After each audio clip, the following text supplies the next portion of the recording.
vamos trabalhar com esse tema da gestão dos leads aqui, tá? Eu separei assim um roteirinho assim de como a gente faz aqui no nosso processo, a jornada de venda, né? Que é a jornada de compra do cliente. Então é a validação do lead, validação do buyer, a validação do cliente, o tratamento de objeções e o estoque de leads. É mais ou menos o que a gente tem aí. Então o processo é assim. Primeiro dia, segundo dia, terceiro dia, você não respondeu. O lead chegou, eu entrei em contato, ele não me respondeu. No dia seguinte eu mando outra mensagem. No outro dia eu mando outra mensagem. Depois eu ligo, não tive nenhum retorno, demissão. Aí já pode demitir, que é o que ele estava perguntando. Exatamente. Tá? Quando acontece o que? De vir o telefone errado, que às vezes o cara cadastra o número errado. Tá? Ele botou outro número lá, ou ele digitou errado, sei lá. Ou ele não procura imóvel, você cadastrou por acidente, às vezes o cara apertou a tecla lá sem querer, tá? Ou ele já comprou o imóvel, ou ele não tem dinheiro, tá? Ele só é um curioso, a gente exclui o contato. Que é para não ter perigo de chamar de novo esse cara, não ficar perdendo tempo. Tá? Então vai ter a opção lá, excluir. Quando tu exclui, ele sai do sistema, tu perde o contato, nunca mais vê. Desaparece. Tá? Então esse processo é o processo de validação do lead. Tá? Então para nós vai durar no máximo 4 dias. Então vai ser primeiro dia, segundo dia, terceiro dia, quarto dia, telefonema. Não deu nada, funcionou, demissão. Tá? O buyer, aí é quando o cara teve retorno, comecei a conversar com ele e eu vou qualificar o buyer, tá? Ou seja, eu vou qualificar o comprador. Tá? Então aí eu vou usar a técnica SPIN que a gente chama. SPIN são 4 tipos de perguntas, 4 níveis de perguntas, que vão aprofundando a conversa. Na verdade a gente usa isso em tudo, tá? Mas é um modelo de conversação. A gente começa conversando sobre a situação. O que é a situação? O lugar que ele quer, que tamanho que ele quer, qual é o preço que ele busca, ou seja, características gerais, tá? E depois a gente fala sobre problema. Dinheiro é problema. Então a forma de pagamento, vamos falar sobre um problema. Como é que ele vai pagar isso? Esse é o problema dele, né? Tá? Segundo, implicação, tá? Ou seja, como ele vai lidar, como ele vai resolver o problema. Ele vai fazer um financiamento bancário, ele vai pagar durante a obra, ele vai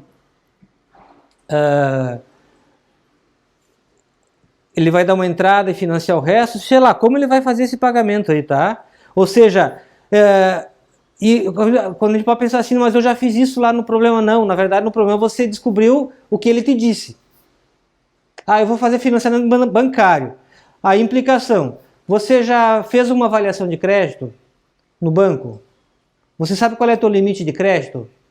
Você já tem um crédito pré-aprovado? Se ele vai fazer um pagamento via banco, isso implica que ele tenha que ter um crédito aprovado e um limite de valor. Eu digo, não, eu não fiz ainda, mas eu acho que eu consigo tanto. Cara, quando é um caso assim, o que eu faço? Vamos fazer o seguinte, vamos descobrir qual é a tua capacidade de pagamento.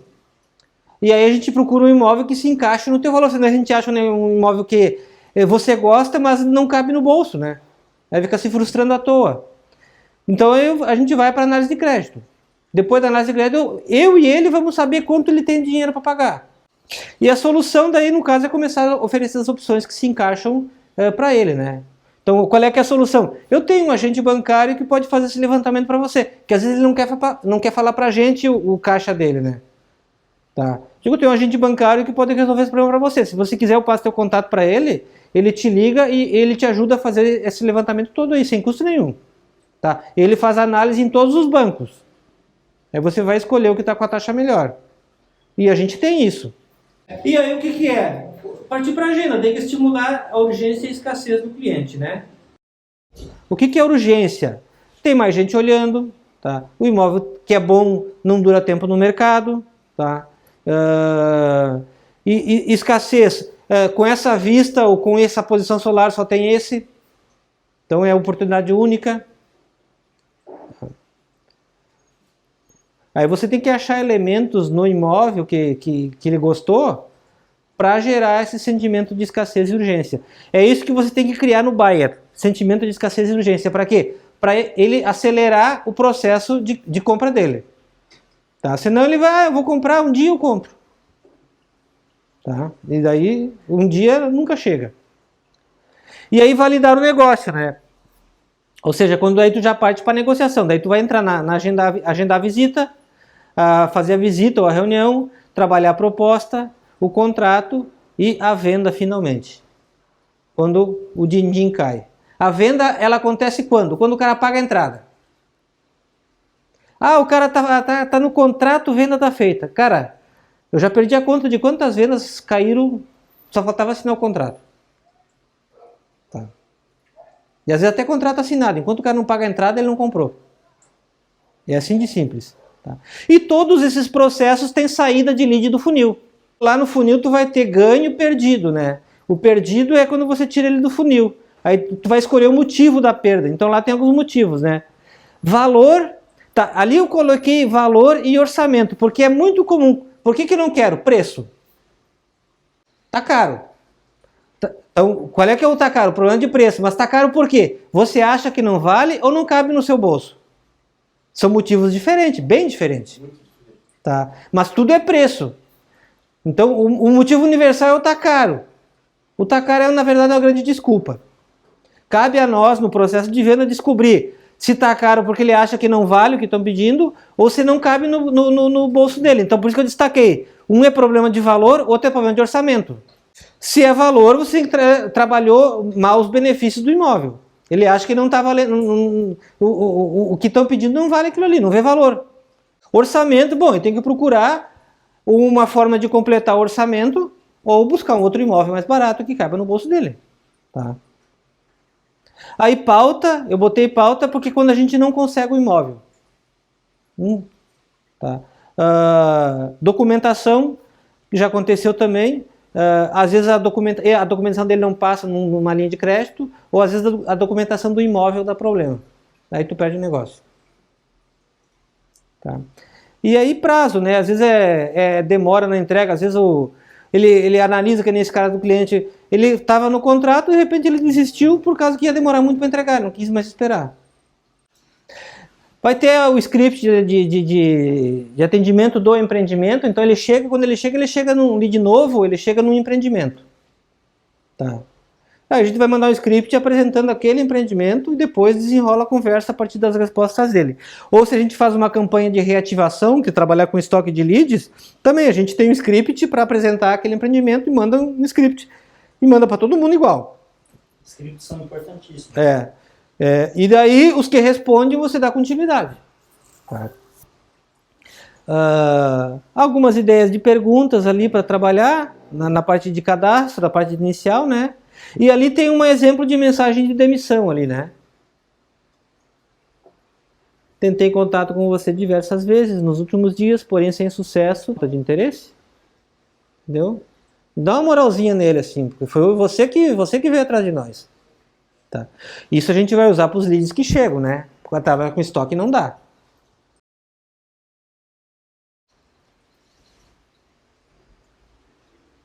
Trabalhar com estoque a gente manda mensagem padrão, script e trabalha só com quem retorna. Os outros ignoram. E não faz nada. Tá. Porque daí a gente trabalha com 300 leads por dia. Tu manda 300 mensagens num dia. Sempre tem gente que retorna. Tu vai trabalhar com esses que retornam. No outro dia, manda mais 300. Outros 300. É que o sistema que a gente utiliza, ele é um sistema gratuito, que ele permite mandar 300 mensagens por dia. Automático, tu bota ali e ele vai mandando. Não, esses que não respondem, tu não faz nada. Porque essa é a ideia do dia antigo que está cadastrado. Você vai reativar eles, né? Então tu manda a mensagem, quem respondeu demonstrou interesse. A validação e a classificação dos leads. Aqui são os perfis, né, gente? Então eu montei um quadro aqui, ó. Então, sondar o perfil, se é o primeiro imóvel, segundo imóvel, se ele está mudando de lugar, se é para ele, para filho, para familiar, se ele é um investidor, se ele quer para aposentadoria, para férias, para descanso, para lazer, tá? Então, o funil ele vai assim, ele vai para lá e volta aqui, ó. É vamos dizer assim, né? Depois vai entender a busca dele, o que ele busca, o local, o bairro preferido, número de quarto, número de vaga de carro, de garagem, o tipo de imóvel, se quer novo na planta, pronto, se ele quer um para reformar, tá? E o prazo, até quanto tempo ele procura, se ele já viu algum que se encaixou no perfil dele, então, até quando ele precisa, porque às vezes ele tem que pagar imposto se ele não comprar no prazo de até 6 meses. E aí sondar o perfil, né? Forma de pagamento, se é financiamento, durante a obra, o SPE, uma entrada pequena e depois financia. E a capacidade de pagamento, ali que a gente já falou, se ele já fez uma simulação, se ele tem crédito aprovado, valor de entrada. Então são as coisas que você tem que descobrir no lead, numa conversa. O que eu tenho que descobrir quando eu converso com o lead? Isso. Como eu vou descobrir? É você que vai conversar. Porque como é pessoa, não tem como dar um negócio prontinho que vai funcionar para todo mundo, né? Aí seria robô. Então, como é que tu faz isso? Tu apresenta... Deixa eu ficar na frente da câmera aqui. Como é que tu faz isso? Tu apresenta algum imóvel para ele. Tu tá dando algo. Eu tenho esse aqui. O que tu achou? Aí ele vai dizer, não, é muito isso, muito aquilo, pouco aquele outro. Digo, e aí tu vai entendendo o que ele quer. Então faltou isso, então tem que mais aquilo. E aí tu manda outro. Essa é a maneira como você vai entendendo o que o cara quer. Porque geralmente ele não consegue dizer, eu quero isso, certinho, assim.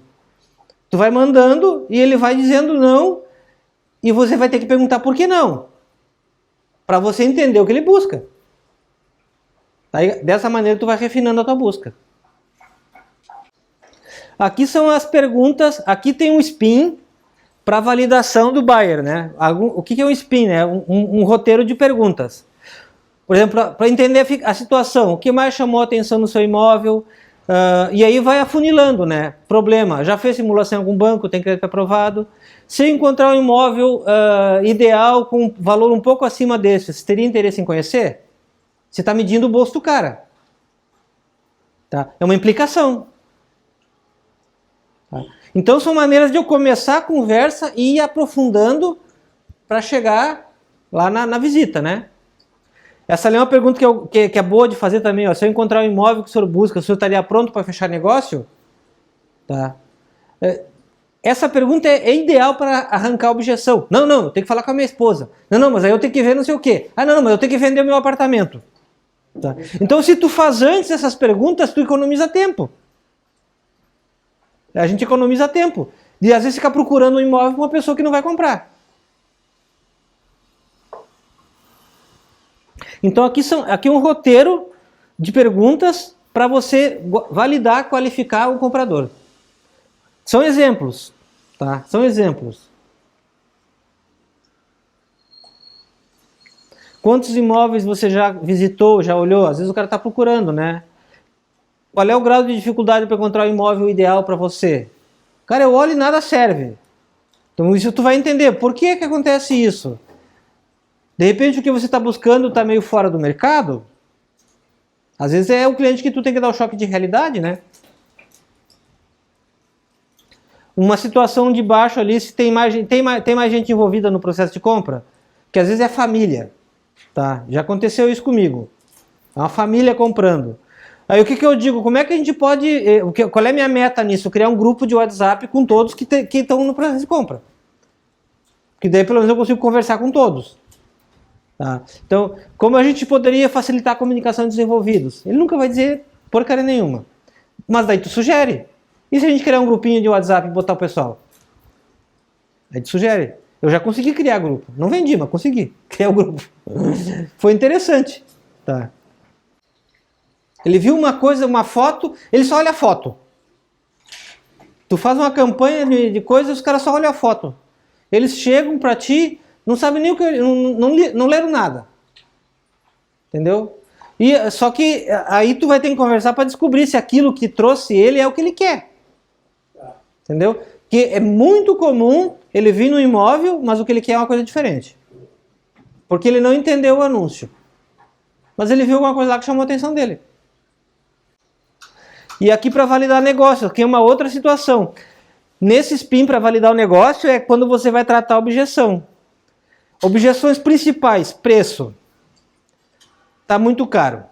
Você acha que não vale ou está pedindo acima do seu orçamento? Pergunta. Para mexer no problema. Qual é que é o problema? Não vale ou está acima do que tu pode pagar? Tá. E aí as implicações, né? Você trabalhar em cima, ele vai dar resposta. Né? Então aqui tem uns roteirinhos básicos, mas que funcionam. Tá?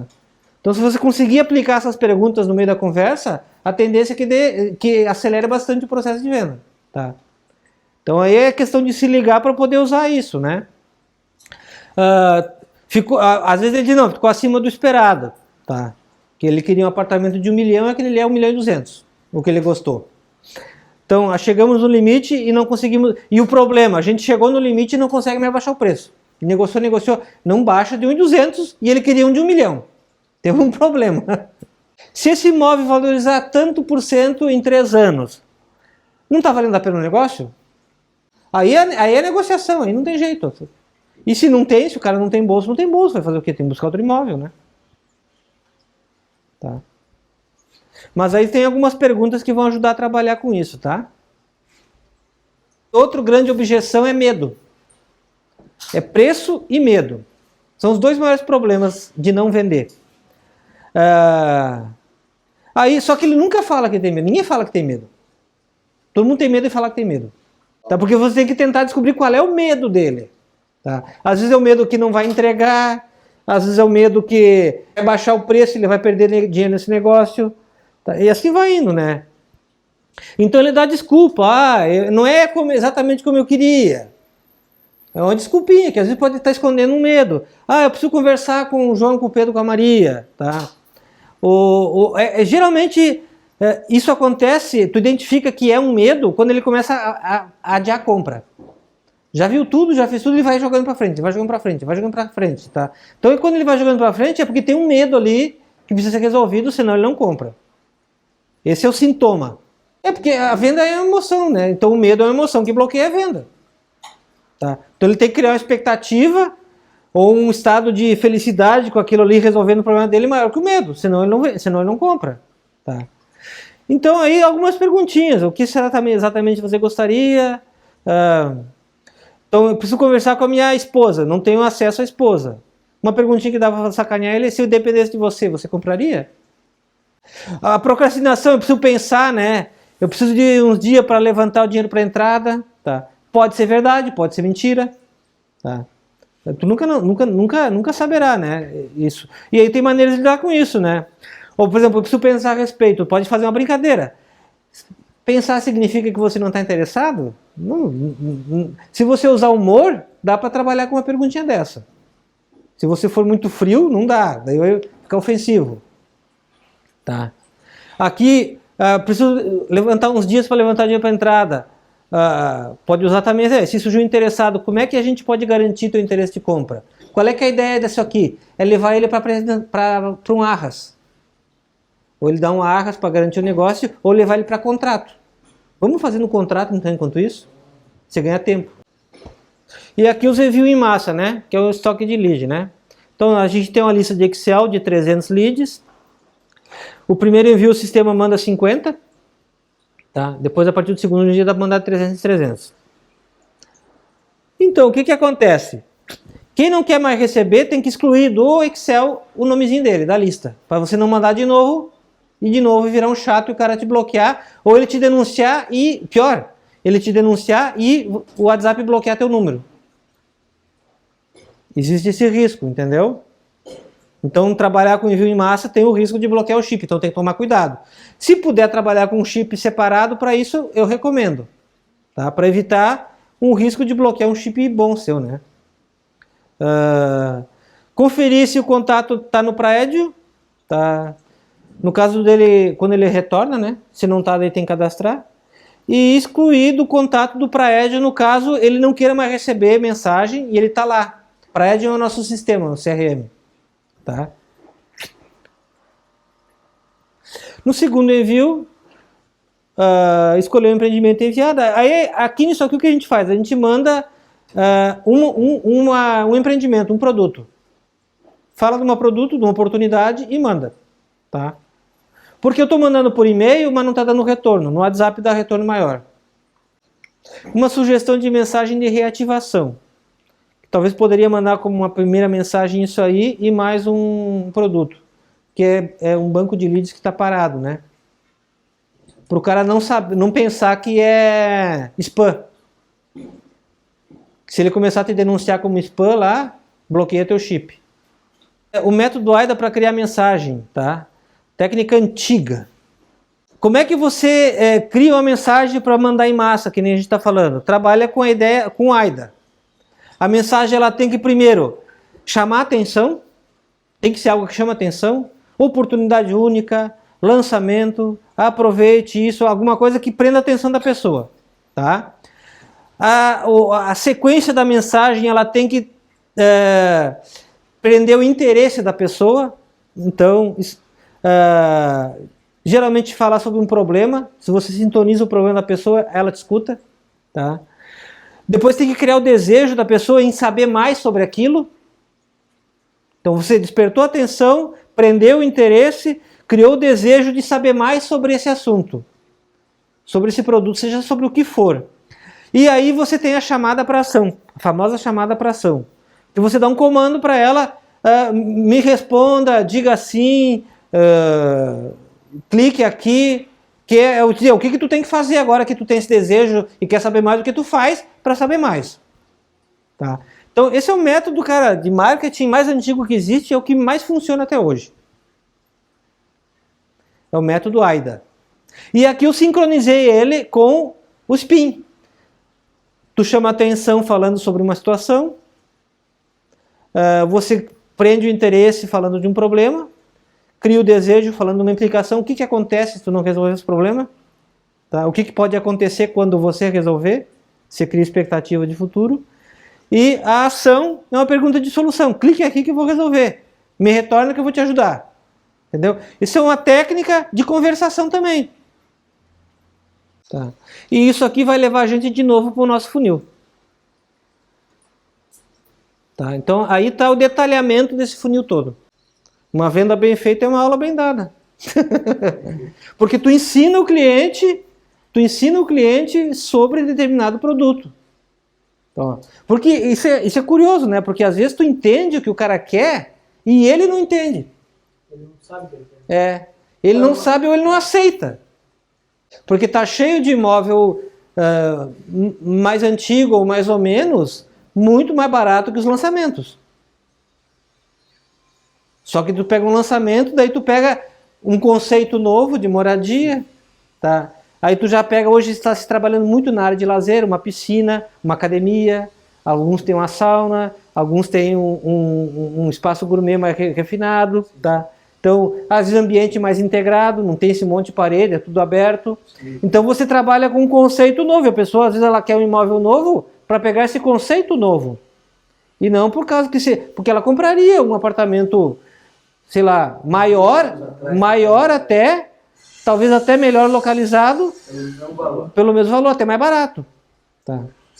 Mas aí ela está morando num prédio velho. E ela não quer.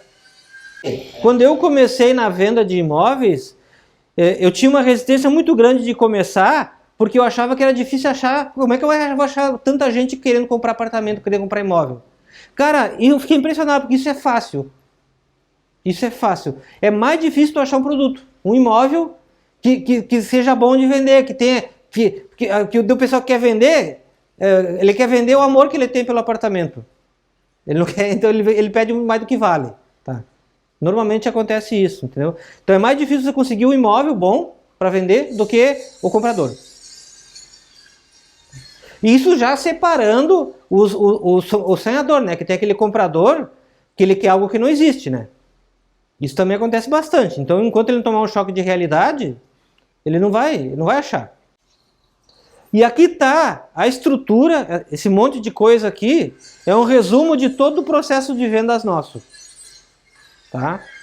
Então aí está todo o funil de vendas. Tá? Em cima você vai ali ver conexão, diagnóstico, consultoria e compromisso.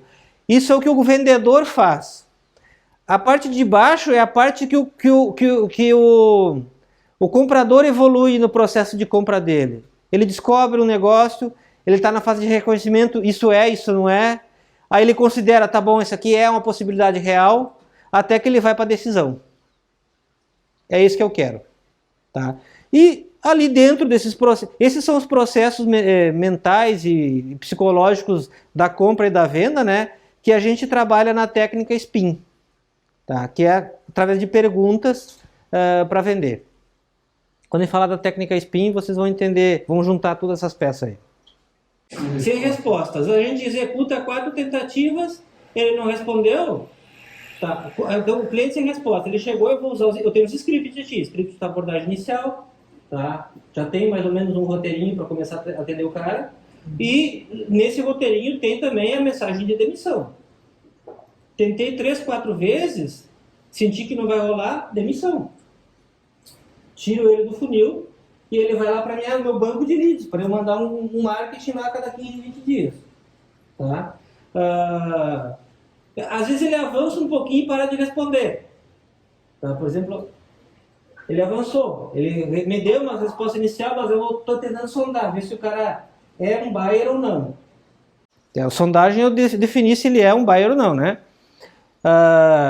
E às vezes ele para de me responder. Mesma coisa. Eu faço algumas tentativas, alguma pergunta, ele não me responde, mensagem de demissão. Tá? E é incrível como muitos respondem depois que tu manda mensagem de demissão. Porque daí ele fala assim, aí ele se dá por conta, que ele foi mal educado contigo. E aí dentro do funil a gente trabalha assim, né, pessoal? Para poder descartar mesmo, tem que descartar, tem que demitir lead. Aí vai ficando só porque ali do procurar para frente já começa a ir mais devagar, né? Ali a tendência é acumular um pouco. Mas antes disso a gente tem que começar a descartar logo, né? E geralmente quando tu vê, tu tem 100 leads ali no sem resposta, no sondar, que é lead que ficou parado, né? O que dá para fazer? Eu mando até 3 mensagens, não me respondeu, eu ligo. Tá? E no ligar tu define se você vai demitir o cara ou não. Se o cara não atendeu, tu ligou, ele também não atendeu, manda mensagem de demissão e tchau, tira do funil. Tem gente que liga direto. Primeiro liga, depois conversa no WhatsApp. Eu não gosto de fazer, aí é gosto pessoal. Eu não gosto de fazer isso, tá? Porque eu não gosto que fique me ligando no número que eu não conheço e às vezes eu nem atendo. Mas é um gosto pessoal, então como eu não gosto disso, também não gosto de fazer. Tem gente que não tá nem aí, pega e liga, tá? Muitas imobiliárias aí, às vezes já me cadastrei em alguns produtos e era imobiliária, achando que era consultora imobiliária, eles me ligaram. Mandei as mensagens sobre o produto, sobre o que ele veio, sobre o interesse dele, ele não me retornou, eu ligo. O perguntar, posso te ligar, é um tiro no pé. Porque daí tu depende da resposta dele. Tu criou armadilha para ti. É porque eu entendo o WhatsApp como uma ferramenta de mensagem, né? Então eu mando a mensagem, quando o cara tiver tempo, ele vai olhar e me retornar. Se eu mandar uma de manhã e uma de tarde, pode que ele não tenha olhado nenhuma ainda, depois vai estar 2 lá. Então talvez seja melhor uma por dia.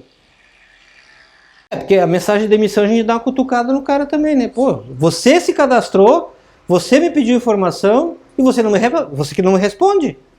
Então você está pisando na bola comigo.